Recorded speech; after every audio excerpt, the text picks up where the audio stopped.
imung puba hai batare relief camp da leitraga ju isali chejing imung purga leiba modo ko Euro Manipur na hona jaraga initiative lojaraga mafam ja koina sajare ko Euro Manipur na sigi da makta deposit am to low roi re nam to low roi aduga paisa tan biu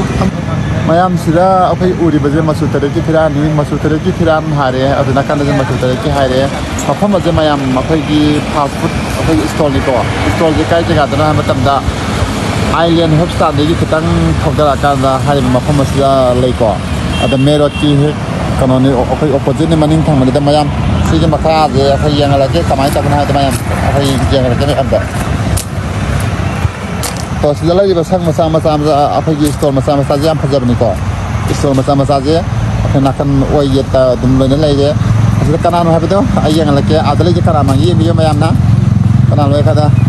apai ki Youth of Manipur ki apai ki Rambo na apai ki Youth of Manipur handak kan naung na mayam da apai ki khangan jara tare ko ado Rambo si apai wa pham mari ma dan tham diu ne apai hujiki tawjai je yari ge apai na youth chingsida apai ki work culture samgat pagi damakta opportunity ama bijabani ado apai na ihan priority je apai na relief camp da leiba adagi imung puba hai batare relief camp da leitraga ju isali chejing imung purga leiba ai business tawning ba usmaina dukan ama mafam chabu mafam amda dukan ama pham ge haraga di deposit ama sangi adagi usmaina akoina mong ama tana bu honar ko da paisa am sangi hai tare adugo modo ko Euro Manipur na hona jaraga initiative lojaraga mafam ja akoina sajare sariba mafam sida akoina ise isaljing na la kanda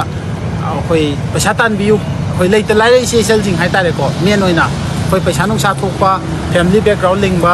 adi financially sound good oiba jingna di masigi opportunity je moi loge haina lai adu ba koina khaksara thamjabani adu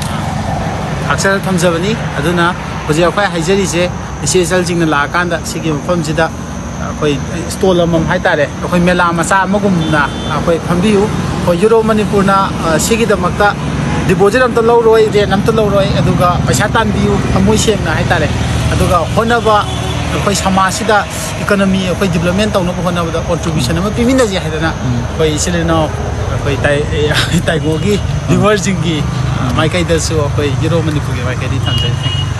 aduga mayam na apai video ji yen bila matung da apai gi sigi Rambogi manata la kan da mayam na sida ui ba apai stall ni phaming bale ga mayam la kan da Ramboga tana dira ba pham ju thamjaram ga do cafe di phangira mo tam habiro atem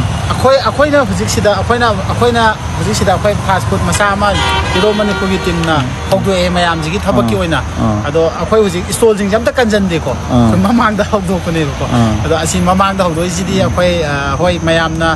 la kan da akai nusi bidana akai sida ju dum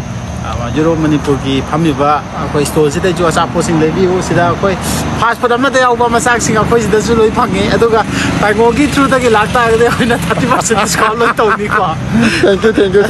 thank you aduna maya mafam je phaje aduga me abipung khode mana akai gi stall phaming ba akai Rambo na mamang ju haigre ko sum mayam je akai gi la kan da sida gi da akai gi lai se seljing do mane akai phaming bichin naw sina la kan akai stall hang do pi ba yani ha ba